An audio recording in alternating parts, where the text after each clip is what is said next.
नमस्कार, मैं हूँ ऋचा अनिरुद्ध और अक्सर मेरा एक एक्सपीरियंस होता है जो सोचा आप लोगों के साथ शेयर करूँ कि अगर मैं किसी के सामने ये जिक्र करती हूँ कि अयोध्या में एक रॉयल फैमिली है तो बहुत सारे लोग, सब नहीं लेकिन बहुत सारे लोग चौंक कर मुझसे पूछते हैं कि अच्छा, अयोध्या में एक रॉयल फैमिली भी है। जी हाँ, अयोध्या में एक राज परिवार है जिसके बारे में कम लोग जानते हैं। तो मैं अयोध्या आई हुई हूँ, इस वक्त राज सदन में बैठी हूँ और चाहती हूँ आपकी मुलाकात करवाना यहाँ के राजा विमलेंद्र मोहन प्रताप मिश्र जी से। राजा विमलेंद्र जी, बहुत बहुत स्वागत है आपका। Thank you. हालांकि मैं आप ही के घर में बैठी हूँ लेकिन मैं स्वागत आपका कहती हूँ। सबसे पहले तो मैं ये जानना चाहूँगी कि बहुत कम लोग क्यों ऐसा जानते हैं कि अयोध्या में रॉयल फैमिली है। आप लोग क्यों इतना लो प्रोफाइल रहना पसंद करते हैं? देखिए, रियासतें ख़त्म हो चुकी हैं और प्रोपेगेंडा करना और अपने को एक्सपोज करना, सोशल मीडिया पर रहना हमको पसंद नहीं। बाकी जानने वाले बहुत से लोग जानते हैं, ऐसा नहीं है, और इस हिसाब से हम लोग अपने को एक्सपोज नहीं करते। लेकिन अगर ये परिवार का इतिहास समझने की कोशिश करूँ तो थोड़ा सा बताइए ना कि कितना पुराना इतिहास है यहाँ का। हमें अयोध्या की ये गद्दी जो है नवाब शहादत अली खां के द्वारा मिली हमारे पूर्वजों को। उसके बाद महाराजा प्रताप नारायण सिंह को राजा अयोध्या की टाइटल मिली। इसके बाद उन्होंने ये सब बनाया। हमारे पूर्वज महाराजा दर्शन सिंह ने सूर्यकुंड बनाया, दर्शन नगर बनाया और दक्षिणेश्वरनाथ महादेव बनाया। हमारे ग्रेट ग्रैंडफादर ने एक ट्रस्ट बनाया, रिलीजियस ट्रस्ट बनाया, जिसमें कई मंदिरान हैं यहाँ और यूपी आदि में। और हमारे फादर ने, हम लोगों ने भी कई ट्रस्ट बनाए। एजुकेशनल ट्रस्ट है और कल्चरल ट्रस्ट है। तो इसके तहत जो है साकेत महाविद्यालय को ज़मीन दी। अब भी उसका जो है सालाना उसका उनको पेमेंट करते हैं। 14 गांव का रेवेन्यू जो आता था, ये सब चल रहा है। बहुत ज़्यादा मैंने आपको बताया ना कि मैं इस मामले में थोड़ा अपने को लो प्रोफाइल में ही रखना पसंद करता हूँ। जी अच्छा, ये महल जहाँ राज सदन जहाँ बैठे हैं, ये कितना पुराना है? ये करीब 150 साल पुराना। 150 साल। तो अच्छा, आपके दादा, मतलब आपको ननिहाल से विरासत में मिला? मेरी मदर जो है अकेली बेटी थी राजा साहब की, तो उन्हीं से मिला मुझे। वो राजा आपके लास्ट क्राउन किंग कहेंगे अगर? हाँ ना, हमारी मदर की। आपके नाना जी? हाँ, नाना जी। वो किस साल में, उनके बारे में थोड़ा बताइए। 1981 में नहीं रहे वो। नहीं, बट उनका मतलब कब से कब तक थे वो अयोध्या? वो 1904 में अडॉप्ट किए गए थे और उसके बाद 1981 में वो नहीं रहे। आपने अयोध्या को कितना बदलते हुए देखा अपनी आंखों के सामने? बहुत बदलते देखा है और इस वक्त अयोध्या बिल्कुल चेंज हो गई है। एक वक्त था कि अयोध्या में सिर्फ मेले में लोगों का जो है दुकानों का बिक्री होती थी, जिससे साल भर उनका खर्चा चलता था। अब तो जब से प्रभु श्री राम का मंदिर बनना शुरू हुआ है तो अयोध्या में ट्रेमेंडस चेंज हुआ है। अब पर्यटक आ रहे हैं, रोज़ आ रहे हैं। आप समझिए कि एवरेज 1 लाख आदमी पर डे श्री राम मंदिर का जो है दर्शन करता है। और उसके साथ साथ बहुत सारी चीज़ें बढ़ जाती हैं ना, दुकान हैं, होटल से सब आ रहे हैं। 5 स्टार होटल्स आ रहे हैं, कई आ रहे हैं, कई पाइपलाइन में हैं। अयोध्या की जो गवर्नमेंट की स्कीम है उस हिसाब से अयोध्या बहुत अच्छी बनेगी। आप 5 साल बाद देखिएगा तो लोग दर्शन के साथ साथ अयोध्या को देखने भी आएंगे। आपको लगता है कि जो एक हमेशा से एक मान्यता रही कि अयोध्या को माँ सीता ने श्राप दिया था, उस श्राप से मुक्त हो गई अयोध्या? मुझे लगता है प्रभु श्री राम का मंदिर जब से बनने लगा, माँ भी प्रसन्न हो गई और उन्होंने श्राप से मुक्ति दे दी कर दिया। कभी सोचा था आपने राजा जी कि कभी आप अपनी आंखों के सामने सब? मैंने कभी नहीं सोचा था कि मेरी ज़िंदगी में ये बनेगा, कभी नहीं सोचा था। और मैं भाग्यशाली हूँ कि मेरे सामने ये सारे फैसले आए और राम मंदिर ट्रस्ट का मैं पहला ट्रस्टी बना। मैंने ही रिसीव किया, मैंने भगवान को रिसीव किया, उनकी प्रॉपर्टी रिसीव की, जन्मभूमि रिसीव किया कमिश्नर फैज़ाबाद द्वारा। ये था कि 3 महीने के अंदर ट्रस्ट बनाया जाए। तो ट्रस्ट बना और हमें सूचना आई कि आपको रिसीव करना है, आप जाइए रिसीव कीजिए। और मैंने रिसीव किया 3 बजे और मैं पहला ट्रस्टी हुआ और एज ए रिसीवर मैंने सब न्यूज़ किया। बाद में मैंने उसे ट्रस्ट को हैंड ओवर कर दिया। जो ऑर्डर आया था, हाँ, रिसीव करना मैं समझ नहीं पाया एक्चुअली क्या है। एक्चुअली भगवान की प्रॉपर्टी, अच्छा, भगवान राम जन्मभूमि की पूरी ज़मीन, बैंक बैलेंसेस, उनके गहने वगैरह जो अंडर कंट्रोल कमिश्नर के थे वो मैंने लिया as a trustee. As a trustee और फिर उसको जो है ट्रस्ट में अपने ट्रांसफ़र किया। दो अगर मैं दौर की बात करूं तो अलग बिल्कुल युग की तरह है। एक तो इतना लंबा संघर्ष हाँ। मंदिर बनने तक का, उसमें क्या होता है ना, एक चीज़ें होती हैं कि फैक्ट्स चल रहे थे एक तरफ, भाई लीगल बैटल चल रहा है, एक तरफ उस पर राजनीति हो रही है। एक रॉयल फैमिली होने के नाते आपके ऊपर बहुत जिम्मेदारी रही होगी कि आपको एक बैलेंस बना के चलना है, कोई बयानबाजी नहीं करनी है ना, कि आपकी भूमिका नहीं खराब होनी चाहिए, गलत नहीं होनी चाहिए। वो आपने कैसे इतने साल मेंटेन किया? अगर मैं मेंटेन ना करता तो आप ये सवाल ना करती कि जो है कि आप जो है क्यों नहीं इतने मशहूर हुए। हाँ, ये बात है। क्योंकि एक कंट्रोवर्शियल स्टेटमेंट आपको मशहूर कर देता है, either it is negative way और पॉजिटिव वे। कितना मुश्किल था आपके लिए वो कि राजनेताओं को की राजनीति भी देख रहे हैं, समझ रहे हैं, लेकिन उस पर रिएक्ट नहीं कर बैलेंस कर रहे हैं, करना पड़ता है। और नेता लोग भी समझते थे मेरे बारे में, उनकी अच्छी ओपिनियन थी और विश्व हिंदू परिषद के लोग भी, उनकी बड़ी कृपा थी, अशोक सिंघल जी की बड़ी कृपा थी मेरे ऊपर। और मैंने समय समय पर जो मुझसे हो सका, बिना किसी को बताए, बिना किसी को जनाए, हमने पूरी जो है मदद की जो मुझसे हो सकता था। आप वो जो जब लीगल बैटल चल रहा था उसमें भी आप कभी इन्वॉल्व होते थे? नहीं, कभी नहीं। उन दो पार्टीज के साथ वो अंसारी हम लोग नहीं थे, बातचीत में नहीं पड़े? नहीं। लेकिन मैं जब थोड़ा रिसर्च कर रही थी, पता नहीं आप उस पर हाँ करेंगे या ना करेंगे मैं नहीं जानती, लेकिन मैंने ये पढ़ा है कई जगहों पर कि जब 6 दिसंबर 1992 को बाबरी विध्वंस हुआ तो रामलला की मूर्ति यहाँ राज सदन से ले जाई गई वहाँ रखने के लिए। अब इस पर मैं कोई कमेंट नहीं करूँ। नहीं करना चाहते आप? नहीं। अच्छा, जैसे कई लोग, मेरी माँ भी आज बोली है, बहुत लोग हमेशा कहते हैं कि हम तब आए थे जब टेंट में थे रामलला और बड़ा दुख हुआ था, बहुत दुख हुआ था। आप तो यहाँ रहते थे, आपने वो दुख महसूस किया बहुत सारा? बहुत ज़्यादा। एक्चुअली जिस दिन जो है 6 दिसंबर को बाबरी मस्जिद गिरी और वो लगा क्या कहते हैं कर्फ्यू, तो पता चला कि भगवान एकदम जो है निचाट उस पर में कुछ टेंट वगैरह लगना है। तो मैं गया, डीएम और एसएसपी नए नए आए थे, उसी दिन उन्होंने ज्वाइन किया था। मैंने कहा साहब उस पर कुछ करवा दीजिए, कहीं कैसे करवा दी। मैंने कहा कि मैं पैसे देता हूँ। तो कहने लगे हम रिसीव नहीं कर सकते। तो मैंने कहा मैं जाके भगवान को चढ़ा दूँगा और आप कुछ ऐसा स्ट्रक्चर करा दीजिए कि किसी अननोन आदमी ने चढ़ाया है और ऐसा स्ट्रक्चर बना दीजिए कि जो है भगवान उसे नीचे रखें। लेकिन उन्होंने कहा कि इस वजह संभव नहीं है, उन्होंने इस सब मानने से इनकार किया। तो तकलीफ़ तो होती थी, जब जाता था दर्शन करने तब भी तकलीफ़ होती थी। और क्या बताएं, हम जब हम ट्रस्टी हुए तो ये कहना बहुत छोटी बात होगी, लेकिन ये मैं आपके साथ शेयर करना चाहूँगा, बहुत लोग इसे समझ नहीं पाएंगे। निपिन मिश्रा जी इसके वो बनाए गए अध्यक्ष, उसके लिए क्या कहते हैं निर्माण समिति का, तो आए तो उन्होंने मुझसे कहा कि चलो पहले भगवान को प्रणाम कर लें, उनसे आज्ञा ले लें। हम लोग गए, ऊपर चढ़े, भगवान टेंट में थे। उससे पहले मैंने कई बार दर्शन किए। प्रणाम करके वो आगे बढ़े, तब तक मुझे लगा कि जैसे कोई आकाशवाणी सी हो रही है कि तुम खड़े हो, तुम्हारे सामने मैं टूटे हुए इस सिंहासन पे बैठा हूँ। बहुत तेज एक दिमाग में आया। फिर मैंने सर झटका और मैं एकदम, वो लोग आगे बढ़ गए, मैं वहाँ एकदम खड़ा हो गया, मूवमेंट मेरा रुक गया। फिर दोबारा मेरे दिमाग में आया, मैंने सर झटका कि ऐसा कुछ नहीं है। फिर आया कि जो है, और ईश्वर मुझे क्रोधित निगाह से देख रहा। मैं बहुत अपसेट हुआ।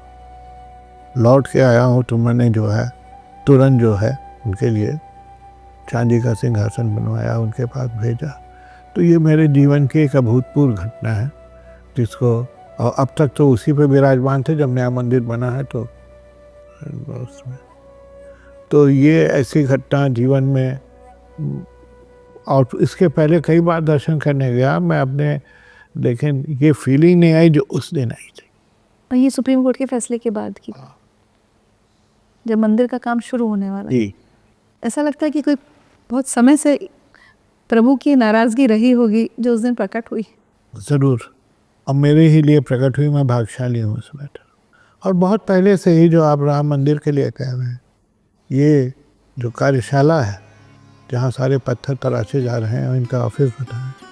अशोक जी ने मुझसे कहा था कि वो मुझे दे दीजिए, आप बेच दीजिए। मैंने कहा मैं बेचूंगा नहीं। तो मैंने उनको फ्री ऑफ कॉस्ट वो लैंड दी है जहाँ कार्यशाला चल रही है। और ये बहुत पहले की बात है, मुकदमे के डिसीजन वगैरह सबके पहले की बात है।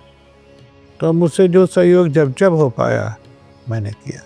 और जब भी गवर्नमेंट से वार्ता की बात आई है मैं गया। मैं नरसिम्हा राव जी के पास गया, उन्होंने मुझे बुलाया कि जो है संतों को अकेले नहीं आते, आप ला सकते हैं। तो मैंने कहा कि सर मैं किसी एजेंडा में नहीं ला सकता कि इन शर्तों पे जाए। तो मैं महंत श्रीनिधि गोपाल दास जी को, परमहंस जी को, इनको सबको मैंने उसका रिक्वेस्ट की और उनसे जो है सबसे मिलवाया बैठे उनको। और कभी भी राम मंदिर के अगेंस्ट नहीं ना उन लोगों को किसी एजेंडा पे ले गया। मैंने कहा आप जो भी बात करना चाहे करें, प्राइम मिनिस्टर आपको अकेले बात करना चाहते हैं। तो मुझे समय समय पे यूज़ किया गया और मैं चुपचाप अपना काम करता रहा, ना कोई बयान दिया, ना कुछ किया, ना ये किया। इसीलिए जो आप कहते हैं कि हमें लोग नहीं जानते, हमारी जगह दूसरा होता तो फेम ले लेते। हाँ, तो बयान दे के, फ़ोटो छपवा के। लेकिन कई बार फ्रस्ट्रेशन भी तो होता होगा ना, जैसे आपने कहा नेताओं ने जब यूज़ किया तो मुझे फ्रस्ट्रेशन नहीं होता। अगर मुझे एक्सपेक्टेशन होता तो फ्रस्ट्रेशन होता, भी कोई एक्सपेक्टेशन तो था नहीं, तो फ्रस्ट्रेशन किस बात का। ये कभी आपको ये भी लगता था कि आपके साथ साथ अयोध्या भी यूज़ की जा रही है? नहीं, अयोध्या नहीं यूज़ हुई। शुरू में तो मुझे लगा कि कांग्रेस शासन में अयोध्या यूज़ हो रही थी। मुझे ये लगा कि फालतू की बातें हो रही हैं, इसमें रिज़ल्ट कुछ नहीं, पब्लिक को दिखाया जा रहा है कि हम लोग जो है संपर्क में हैं सारे लोगों से, सारे महंतों से, सारे उससे। लेकिन चूँकि मैटर कोर्ट में था इसलिए कोई डिसीजन भी तो नहीं हो सकता था।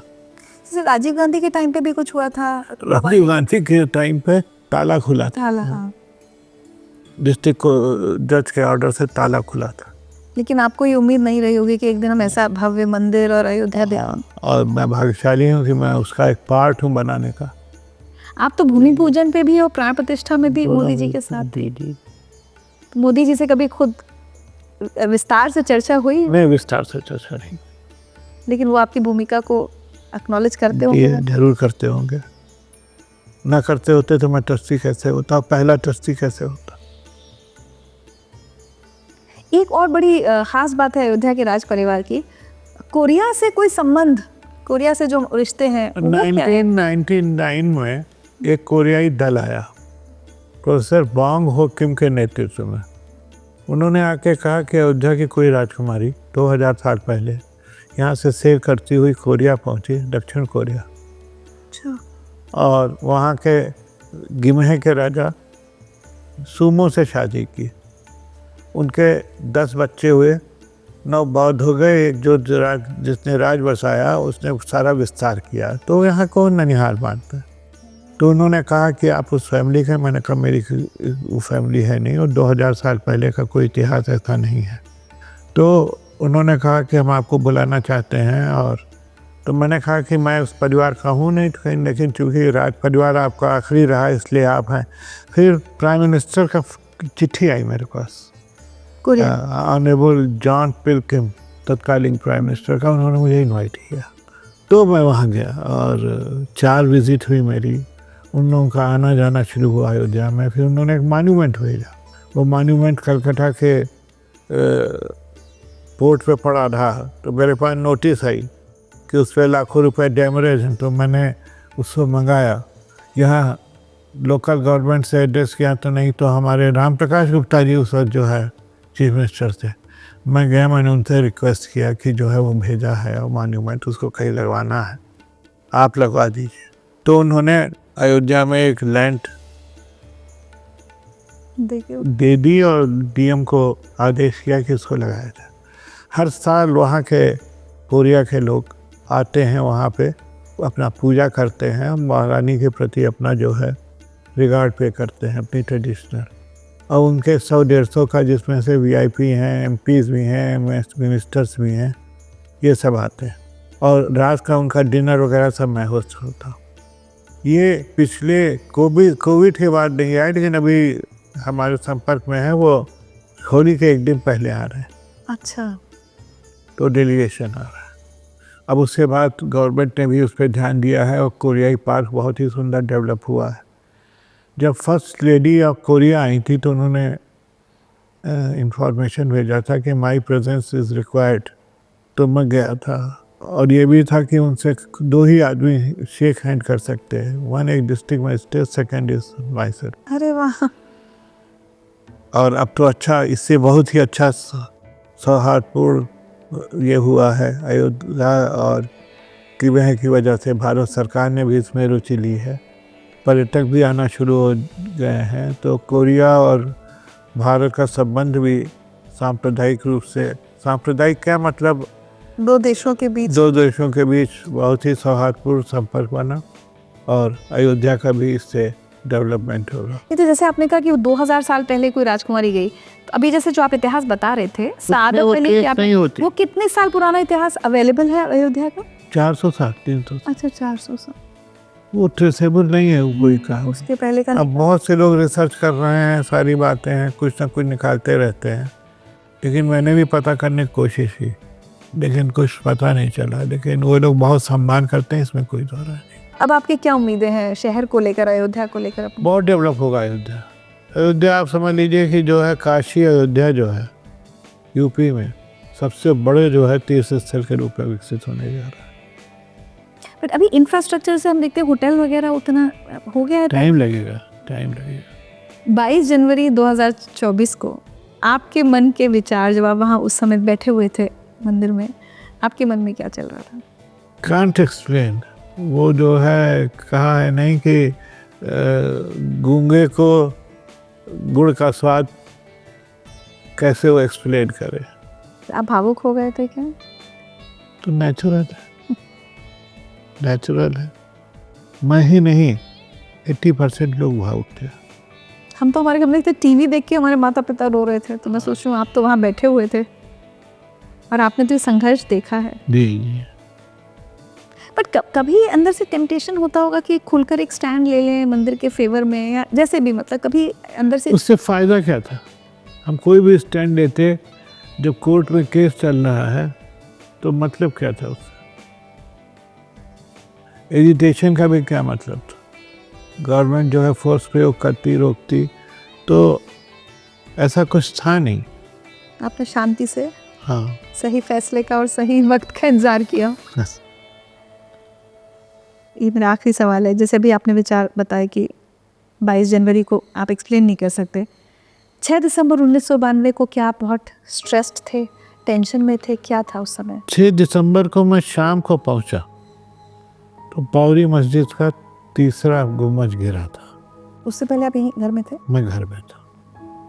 और उसके पहले ये हुई थी कि जो है ये था कि कार सेवा होगी और सरजू जल चढ़ाया जाएगा, लेकिन लोग चढ़ गए और बाबरी मस्जिद तोड़ दी। फिर मैं वापस आ गया, तो रिएक्शन पे भी डरता था कि कहीं बल का प्रयोग ना हो, गोली ना चले, ये ना हो, जनता मारी जाए। जनता उन्मादित थी उस वक्त, तो फ्रेंडी की स्थिति थी। फिर उसके बाद जो है भगवान वहाँ प्रकट हुए और रामलला की पूजा अर्चना शुरू हुई। जहाँ राजा जी कह रहे हैं भगवान प्रकट हुए, वहाँ ये कहा जाता है कि वो भगवान जी राज सदन से, भगवान तो कौन प्रकट कर सकता है राज सदन, क्या तो खुद प्रकट होते हैं। लेकिन मैं याद करती हूँ कि हम लोग, मैं झांसी में रहती थी, और कार सेवकों की ट्रेन कई बार झांसी में रोकी गई, जब तक वहाँ इतना इतना टेंशन का माहौल हो जाता था। तो कई साल, एक लंबा वक्त आप लोगों ने बहुत तनाव में बहुत तनाव है, कर्फ्यू बहुत लगा, बहुत हैरेसमेंट हुआ जनता का, और मेडिकल एड नहीं मिल पाई लोगों को। कई कई ऐसे एपिसोड हुए कि पूछिए ना। लोगों को डिलीवरी है, होनी है, जाना है, तो कई लोगों को तो मैंने पहुंचाया। और हमारे एक रिटायर्ड टीचर थे, उनको रात हार्ट अटैक हुआ, वो हमसे संपर्क नहीं कर पाए और वो रेड जोन में रहते थे, उनको बाहर निकलने का अलाउ नहीं किया गया और उनकी डेथ हो गई। तो ऐसी जो है बहुत सी घटनाएं हुई। पब्लिक बहुत हैरेसमेंट में थी, लोग शादी ब्याह यहाँ करना से अयोध्या की हमेशा रोक दिए टेंशन। थे कि जो है बारात भी चली नहीं आएगी और ये नहीं होगी, वो नहीं होगा। तो ये सब चीज़ें थी। और जब भी जाओ, हटो बच्चों, डिक्की खोलो, देखो, चेहरे पे टॉर्च जलाओ। पुलिस वालों ने बहुत हैरेस किया जहाँ की जनता। और यहाँ लोकल कम्युनल टेंशन। नहीं। आखिर में एक सवाल जो जिस पर सारी दुनिया, मतलब एक तरह से कहें तो बहुत लोग हंस भी रहे हैं, इतना सब हो गया, राम मंदिर बन गया, तो बीजेपी अयोध्या से क्यों हार गई? आपकी क्या एनालिसिस है? अयोध्या से बीजेपी नहीं हारी, अयोध्या से बीजेपी का कैंडिडेट हारा है। तो उस कैंडिडेट को खड़ा करना पार्टी की गलती थी? ये मैं कैसे कहूँ, उन्होंने तो अपना बेस्ट समझ के किया, लेकिन कैंडिडेट ने कभी जो है ये सोचा कि जो है हम तो जीत ही रहे हैं। उन्होंने कहीं किसी से संपर्क नहीं किया, न किसी श्रीमान से मिले, न कहीं गए, न जनता से संपर्क किया। उनके कार्यकर्ताओं ने भी नहीं साथ दिया, क्योंकि कार्यकर्ताओं से भी नहीं संपर्क किया। वो माने हुए बैठे थे कि हमें टिकट नहीं, सर्टिफिकेट मिला है कि अब मंदिर बन गया तो अब तुम जीत ही जाए। हाँ, इसलिए जो है अगर वो थोड़ी सी भी मेहनत किए होते, पर्सनल लोगों से मिले होते, ये सब चीज़ें होती, तो वो जो है चुनाव जरूर जीतते। या आपको लगता है कैंडिडेट बदला जाता अगर कोई ऐसा फीडबैक था? या कैंडिडेट ना भी बदला जाता, यही थोड़ी मेहनत करते तो जीत जाते। चलिए राजा नंदन जी, बहुत बहुत धन्यवाद, आपने हमसे इतने खुलकर बातें की।